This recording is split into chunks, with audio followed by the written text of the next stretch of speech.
Yeah, sila din.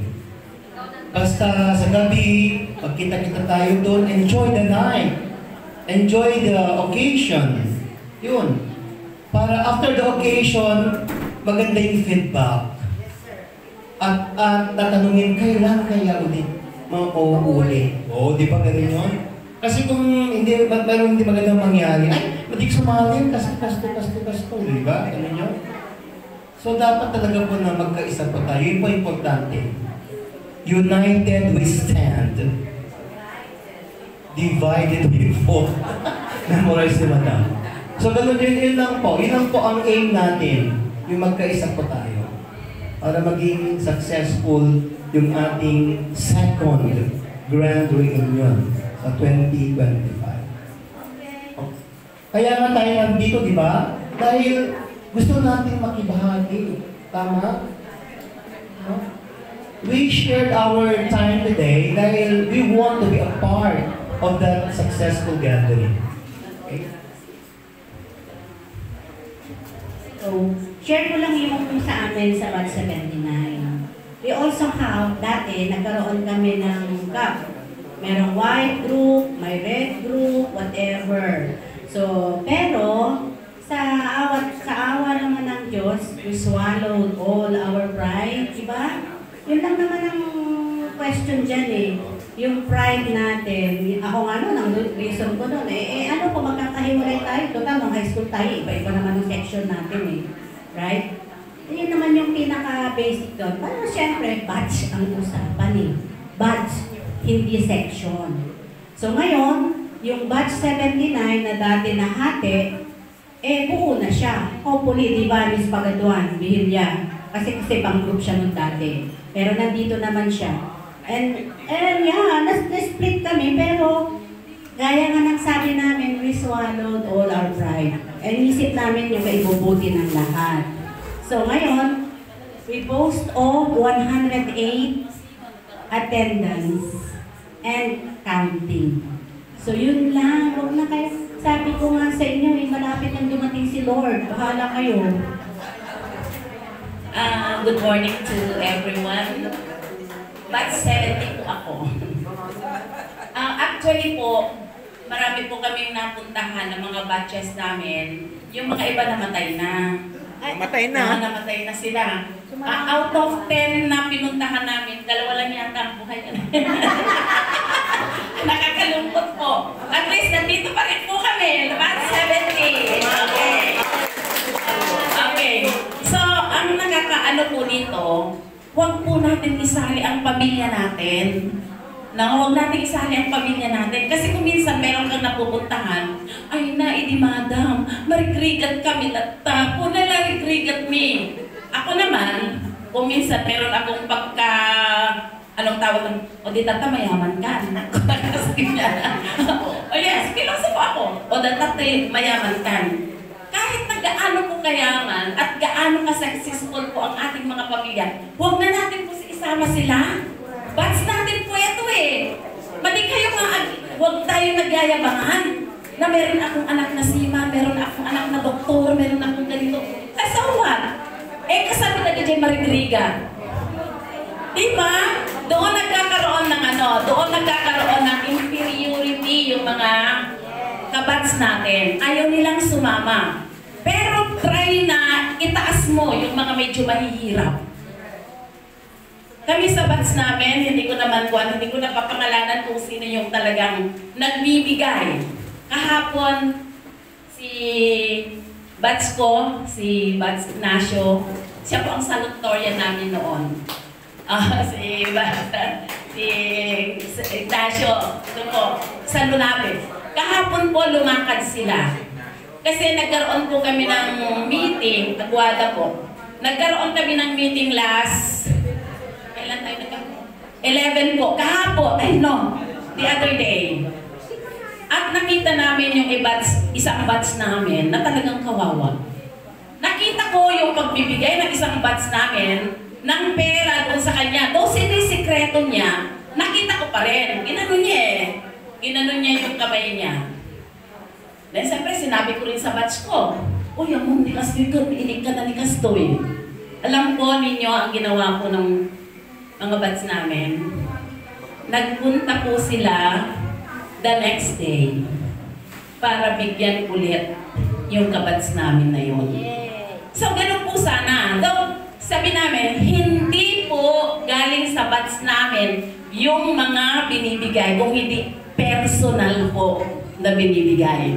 At nagpapasalamat ako sa mga ganun na yung eagerness nila to help yung mga kabats natin. Sana ganun. Huwag tayong nagyayabangan. No? Kasi pag sa, ay, DJ, anak ko, kagwa, doktor ko. Meron kami na ano ganun. Meron po kami na-meet na ganun. Ay na, maritrigat kami lang, idi, ko na.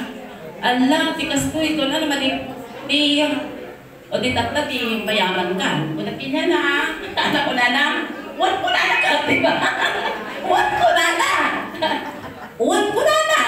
Mayaman na daw siya. Pagkatapos sabi naman ng kapatid niya, madigar nagpipayad na DJ, utang na niya. Kasi kapats na, yung asawa nun, yung babae na asawa nun, kuya, nung isang kapats namin. Madigar nagpipayad yung utang na niya, baga na nga mayaman. Wala na. At saka anak, may paisungat na doktor na. Wala na.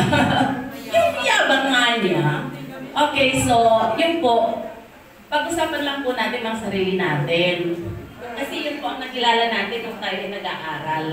Huwag na po natin i-ano yung mga pamilya natin kasi nagkakaroon po ng inferiority yung iba dahil sa ganon. Thank you po. Yan po si Madam Adela. Dating principal po siya ng sabi ko sa St. Grace. Holy Trinity. Yun. Ngayon nasa Central Luzon ka na. Yun. Pero sabi ng kuya ko, mga school ka, tahimik ka eh. Siyempre, kita nyo, yung pinagtibay, yung foundation mo sa CIT, kung sino ka ngayon, galing lahat yun sa CIT. So, dapat ibalik natin. Ano ba yung binabalik natin sa CIT? Yung memories. Yung pinagsaluhan natin. Kung ano yung meron tayo, bakit hindi natin i-share sa mga kabats natin na naghihirap. Yung grupo ng 87, may nadaanan na paralyzed na classmate nila, dinalaw nila. Kaya na may reunion para makita mo kung sino ang dapat nating tulungan. Di ba? Meron na tayong Sunshine Committee, meron na tayong scholarship grant. Ang dalawa na yun.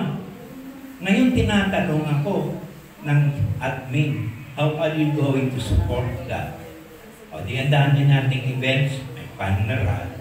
Ang dami nating paneran, night market. Diba yung maliliit na malilikom doon, inadagdag natin sa project natin. Ni-reject ng CIT admin yung ating planong kasimento yan. Ayaw nila.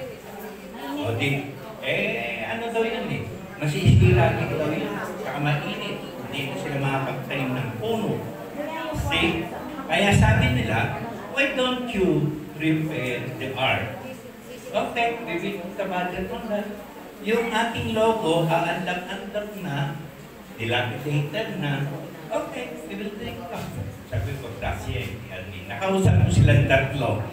Si Sir Bingo, si attorney, tsaka yung isa, ayun. Yung isa, lately ko lang, pero matagal na rin. Naririnig ko yung pangalan niya. Yun, si Bo, Mr. Bo. Kilala niya yan, inabot niya yan.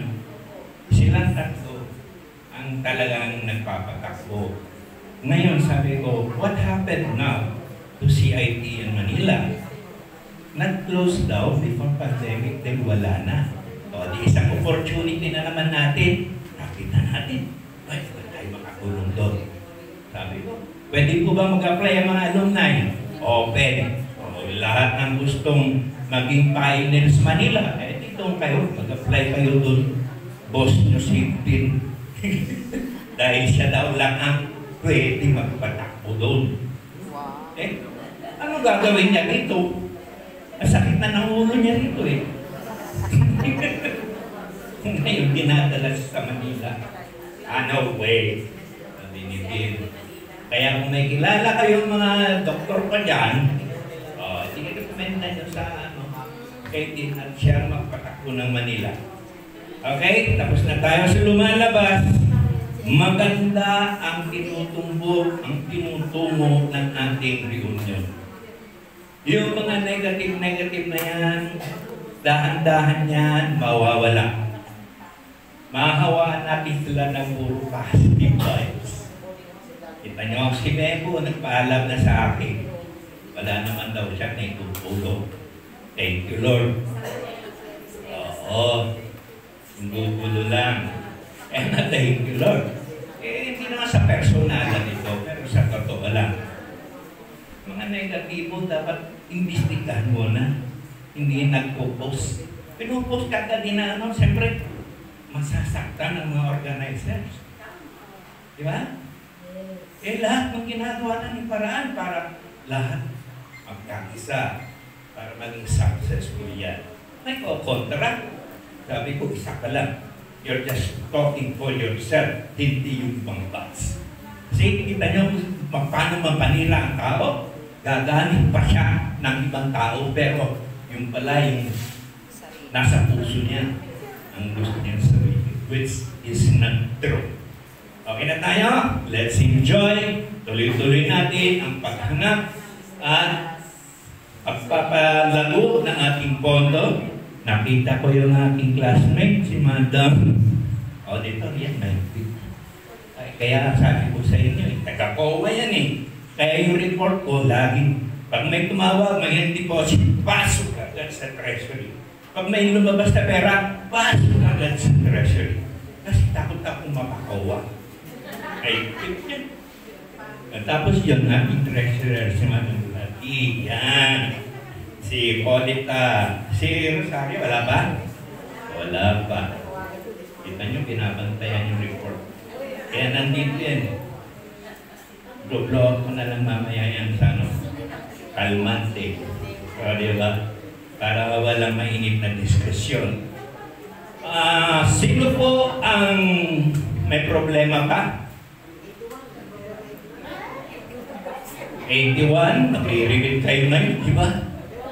Oh, nasa 100 na rin kayo. Actually, sir, 100 yung nasa GIS namin, pero hindi po ako komportable doon dahil wala pang pera. Kaya nag-iikot po talaga kami kapag Confirm attendance, pero Wala pa naman pong bayad. Pero, si Dakila. yung magbabayad lang, ang iririnig ko yung bayad talaga. Abonahan mo kay Dakila, maraming pera. Opo. Sino ba? Wala na? Okay, wala na. Okay. Oh, okay, sige Dennis, halika.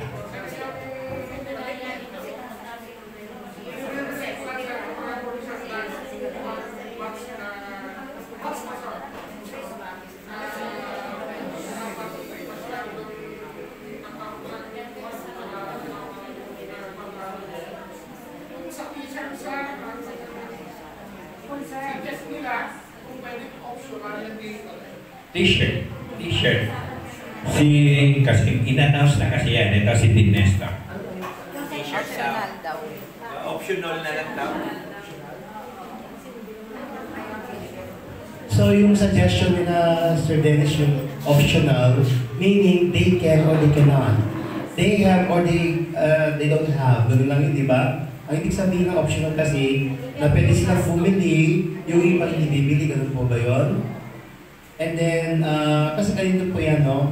Kailangan meron tayong identity during that affair.